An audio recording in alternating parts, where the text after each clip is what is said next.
ফুলকি বড় মাকে নিয়ে পালিয়ে যাওয়ার সময় হঠাৎ করে রুদ্র সামনে এসে পড়ে, ঘটে গেল অনেক বড় সর্বনাশ। হ্যাঁ বন্ধুরা, এমনটা দেখতে পারবে আজকের পর্বে। বিস্তারিত জানতে ভিডিওটিতে লাইক দিয়ে চ্যানেলটিকে সাবস্ক্রাইব করে পুরো ভিডিওটি তোমরা দেখতে থাকো। গল্পের শুরুতে আমরা দেখতে পারবো রোহিত স্বাগতা ম্যাডামকে নিয়ে সাথে তমাল পিয়া লাবুকে নিয়ে খুঁজতে বের হয়। কিছু দূর যাওয়ার পর হঠাৎ গাড়িতে দাঁড় করিয়ে সবাই নেমে পড়ে আর বলতে লাগলো, এইভাবে খুঁজলে আমরা কিছুতে খুঁজে পাবো না। যেহেতু দুটো রাস্তা দুদিকে চলে গিয়েছে, তাহলে আমরা একদিকে যাই আর লাবু ও পিয়াল তমালের সাথে সুপর্ণা একদিকে যাক। স্বাগতা ম্যাডাম তখন বলতে লাগলো, ঠিক আছে সুপর্ণা, তুমি লাবু ও ম্যাডামের সাথে ওই দিকে যাও, আর কোনো সমস্যা হলে আমাদেরকে কিন্তু ফোন করবে। এই বলে দল দুই দিক দিকে যাওয়ার ব্যবস্থা করে। অন্যদিকে স্বাগতা ম্যাডাম তখন রোহিতকে বলতে লাগলো, চলো তাহলে আমরা দুজন বেরিয়ে যাই, এমনিতে দেরি হচ্ছে। এদিকে ওদেরকে দূর থেকে ফলো করতে থাকে রুদ্রের লোকজনরা। কিছু দূর যাওয়ার পর হঠাৎ করে রাস্তার মধ্যে একটা গাছ পড়ে থাকে। তখনই রোহিত বলতে লাগলো, কি ব্যাপার কি ব্যাপার, হঠাৎ করে রাস্তায় গাছ আসলো। স্বাগতা ম্যাডামও তখন বলতে লাগলো, এবার কি হবে? রোহিত তখন বলতে লাগলো, ম্যাডাম ইচ্ছে করে কেউ গাছটা ফেলে দিয়েছে আমার মনে হচ্ছে। তারপরে ওরা গাড়ি থেকে নেমে পড়ে আর বলতে লাগলো, কে এই কে রাস্তা আটকেছিস, বেরো বেরো। রোহিত এই কথা বলতে থাকে।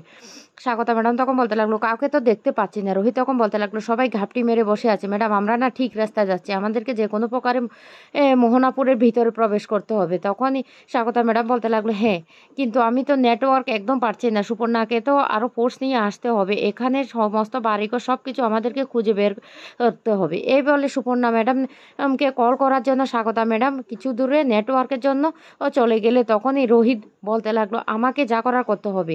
ফুলকি আর বড় মা যে কোন বিপদের মধ্যে পড়ে আছে সেটা কিছুতে জানি না। এই বলে রোহিত সেই গাছটা লাফিয়ে পার হতে গেলে তখন তেওয়ারি লোকজনরা চারিদিক থেকে না ছদ্মবেশে ওদের ঘিরে ধরে আর বলতে লাগলো, এক পাও সামনের দিকে এগোবি না, যেখান থেকে এসেছে সেখান থেকে ফিরে যা।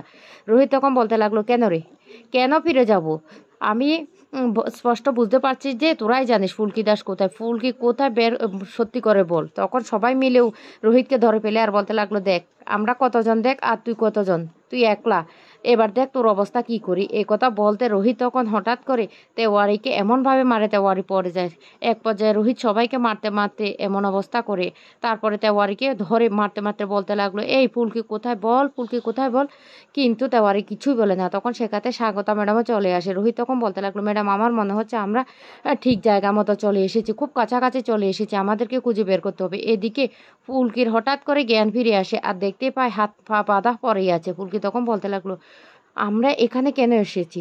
বড় মাও তো এখানে, নিশ্চয় আমাদেরকে কেউ অপহরণ করেছে। তারপরে ফুলকি নিজের হাতের বাঁধনটা খুলে ফেলে আর বড় মার কাছে এসে বলতে লাগলো, বড় মা উঠো।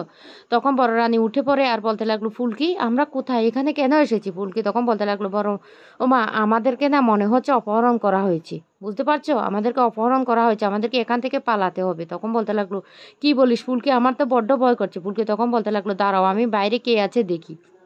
এই বলে বাইরে দরজার দিকে খুলে দেখতে থাকে অনেকগুলি পাহারাদার সেখানে দাঁড় করিয়ে রেখেছে। তখনই ফুলকি বলতে লাগলো, দাঁড়াও ওদেরকে একটা একটা করে মেরে আমাদেরকে এখান থেকে বেরোতে হবে, আগে আমাদেরকে অস্ত্র খুঁজতে হবে। তখন বড় রানী খুব ভয় পেতে থাকে আর বলতে লাগলো, আমরা এখান থেকে কি করে পালাবো, আমি তো কোনো দিন এসব কাজ করিনি।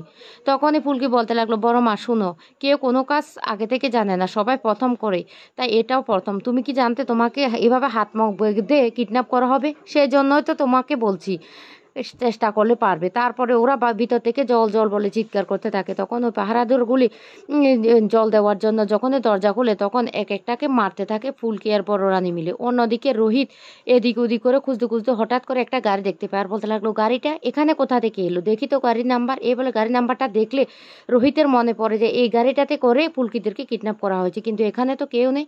রোহিত তখন স্বাগতা ম্যাডাম বলতে থাকে, কিন্তু স্বাগতা ম্যাডাম তখন সেখান থেকে সুপর্ণা ম্যাডামের সাথে কথা বলার জন্য অন্যদিকে চলে গেছে। রোহিত তখন বলতে লাগলো, আমাকে এক্ষুনি খুঁজে বের করতে হবে। এদিকে একে একে সমস্ত লোকদেরকে ফুলকি মারতে থাকে। শেষ পর্যায়ে ফুলকি আর বড় মা পালিয়ে যাবে আর ফুলকি বলতে লাগলো, বড় মা চলো আমরা না এক্ষুনি এখান থেকে পালাবো, এখানে আমাদের থাকলে হবে না। অন্যদিকে রুদ্রের লোকেরা ট্রলার নিয়ে চলে আসছে ওদেরকে জলে ডুবিয়ে মারার জন্য। এদিকে রুদ্র তখন বলতে লাগলো, সর্বনাশ, ফুলকি দাস আর বড় রানীটা আবারও পালিয়ে যাচ্ছে, না না না না না, এটা তো হতে দেওয়া যায় না। তখনই এক ধরনের স্প্রে এনে ফুলকি আর আর বড় রানীর দিকে যখনই মারতে যায় তখন ফুলকি রুদ্রকে দেখে পেলে আর বলতে লাগলো, জামাইবাবু এখানে? তাহলে কি জামাইবাবু আমাদেরকে কিডন্যাপ করিয়ে এনেছে? জামাইবাবু আবার বাইরে এলো কি করে? জামাইবাবুকে তো আমরা আবার জেলের ভিতরে পাঠিয়েছি, তাহলে উনি বাইরে এলো কি করে? এই কথা বলতে ফুলকি আর বড় রানী আবারও সেখানে অজ্ঞান হয়ে পড়ে যায়। আর রুদ্র তখন হাসতে থাকে আর বলতে লাগলো, ফুলকি দাস আমার সাথে চালাকি করবে? চালাকি করে যাবেটা কোথায়? দেখো তোমাকে আজকে মাঝ সমুদ্রে কিভাবে ডুবিয়ে মারি। এইদিকে তো রোহিত খুঁজতে খুঁজতে ও চারিদিকে খুঁজতে থাকে। এক পর্যায়ে রোহিত সেই ঘরটার সামনে চলে আসে আর সেখানে এসে ফুলকি ফুলকি বলে চিৎকার করতে থাকে, কিন্তু ফুলকি তো আর বড় রানী তো অজ্ঞান হয়ে পড়ে আছে, ওরা কোনো সাড়া দিচ্ছে না। রোহিত তখন বলতে লাগলো, এবার কি করবো মা কালী, তুমি একটা পথ দেখো, আমি যেন ফুলকিকে খুঁজে পাই। অন্যদিকে ট্রলার চলে এসেছে। রুদ্র তখন বলতে লাগলো, এক্ষুনি ওদেরকে এখান থেকে নিয়ে যেতে হবে, এক্ষুনি ওদেরকে এখান থেকে নিয়ে মাঝ সমুদ্রে ডুবিয়ে মারতে হবে। তো বন্ধুরা, এবার কি রোহিত সত্যি সত্যি ফুলকি আর বড় রানীকে খুঁজে পাবে আর রুদ্র যে কাণ্ডটা ঘটিয়েছে সেটা কি জানতে পারবে?